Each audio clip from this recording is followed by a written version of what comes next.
Первый вопрос, вот, который хотелось задать. Вообще сегодня вот с весны, получается, ну, с марта, да, уже больше полугода прошло.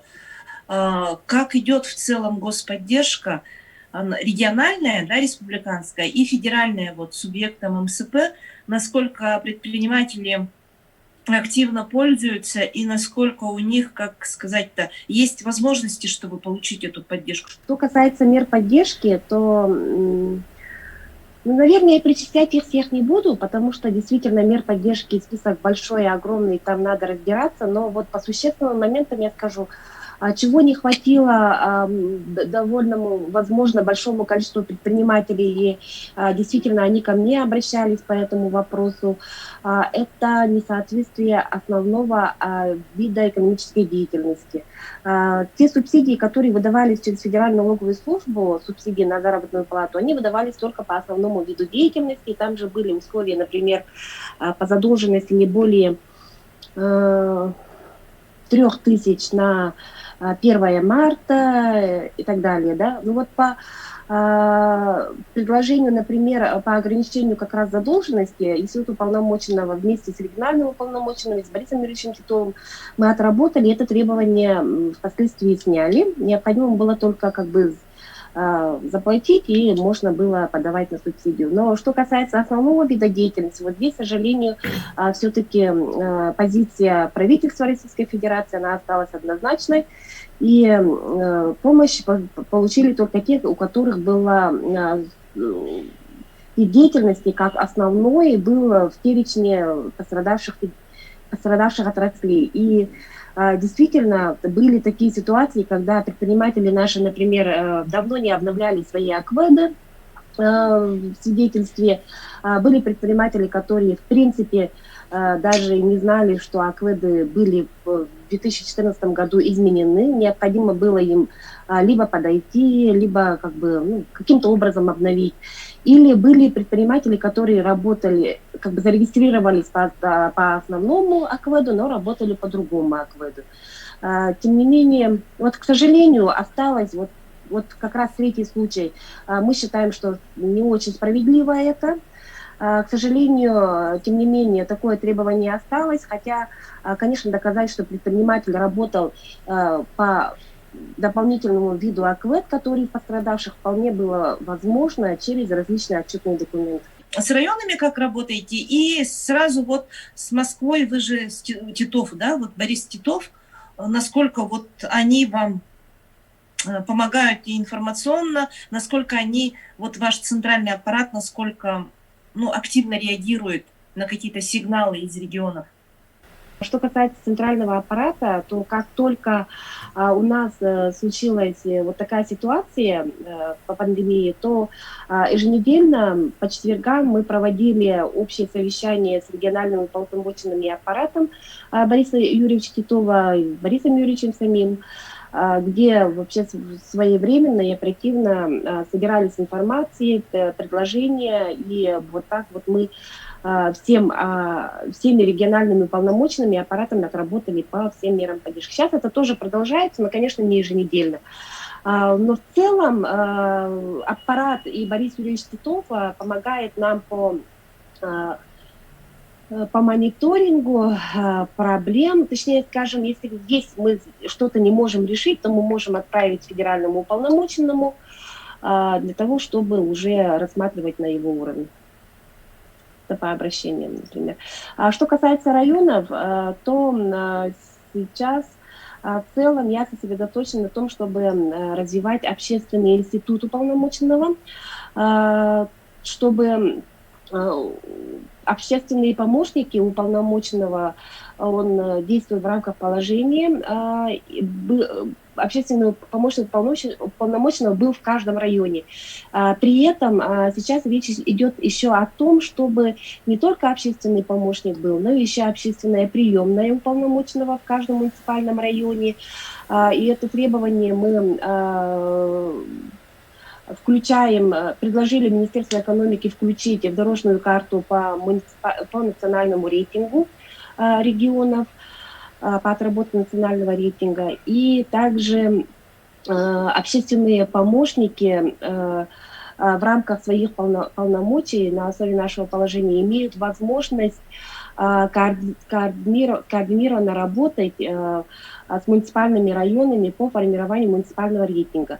Но дело, конечно, не в самом рейтинге, дело в том, чтобы общественные уполномоченные были представлены в каждом районе. Это делается в основном как раз для мониторинга ситуации, для того, чтобы предприниматель не оставался в случае какой-то проблемы один на один с собой, он знал, куда идти, кому обращаться, где получить помощь и какую-то определенную поддержку.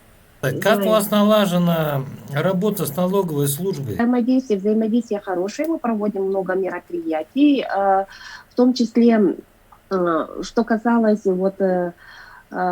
тех мер поддержки, которые шли через Федеральную налоговую службу.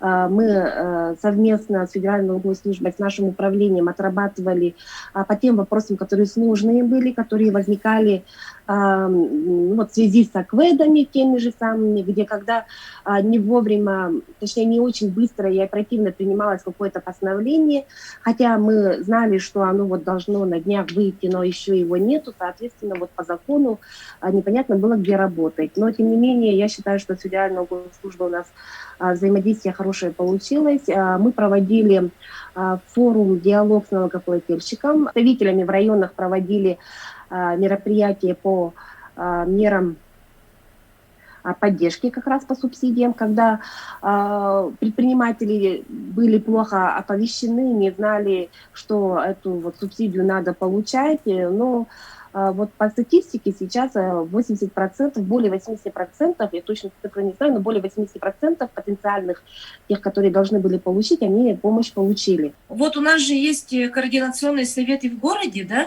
и в республике. Как с ними у вас работа идет?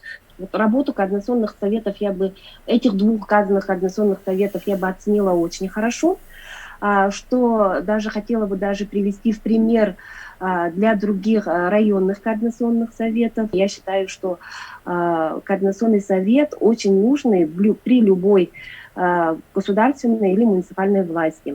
Работу правительства в целом, да, и Госсобрание Илтумен в части защиты прав и поддержки предпринимателей вы как оцените?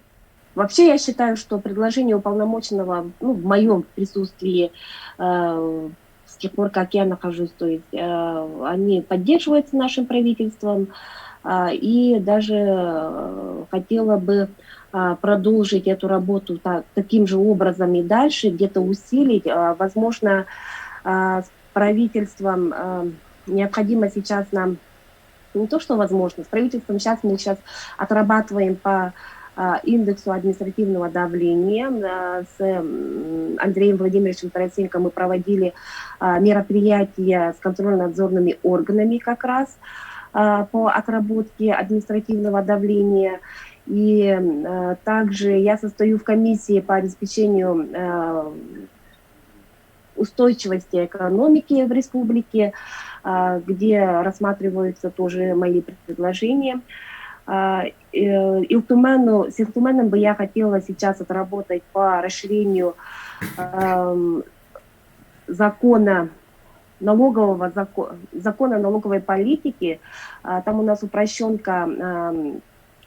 снижение упрощенки распространено только на 16 отраслей региональных, тогда как отраслей, пострадавших региональных отраслей больше 60, то, соответственно, многие все-таки задаются вопросом, почему некоторые могут платить пониженные налоги, а другие не могут.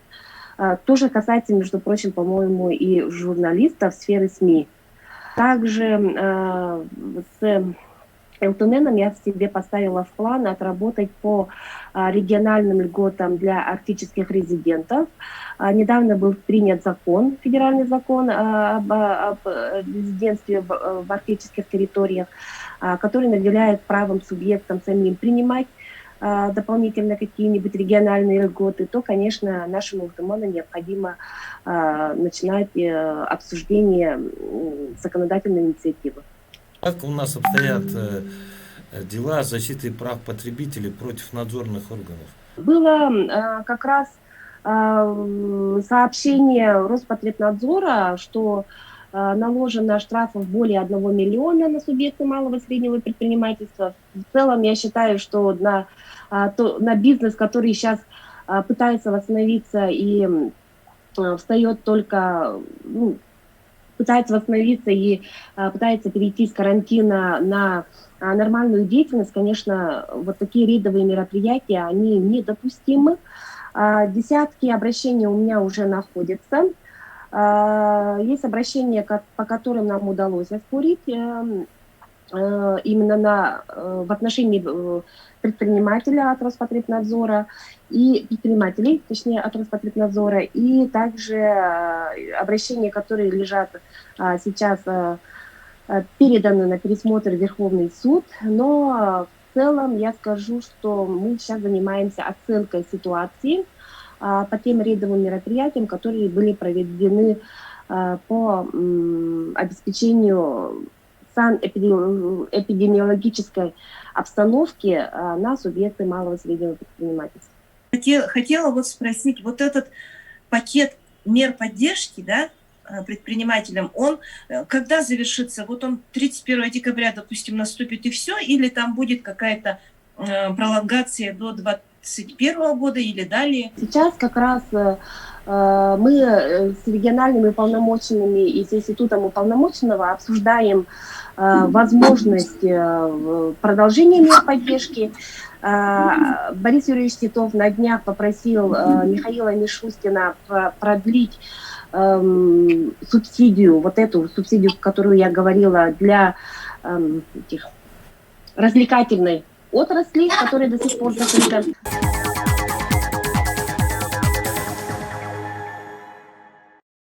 Телепрограмма «Точка взаимодействия» вместе с музеем города Якутска восстанавливает старое кладбище в местности Хатынурях, столице Якутии, для создания сквера памяти поколений.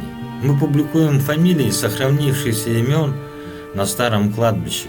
Просим откликнуться семьи людей, проживавших или проживающих в местности Хатынурях, столице Якутии. Обращайтесь на электронную почту или по телефону 7914 2 753 111. Уже сделана определенная работа. Подробности вы можете увидеть на нашем сайте Округ ТВ в рубрике «Память поколений».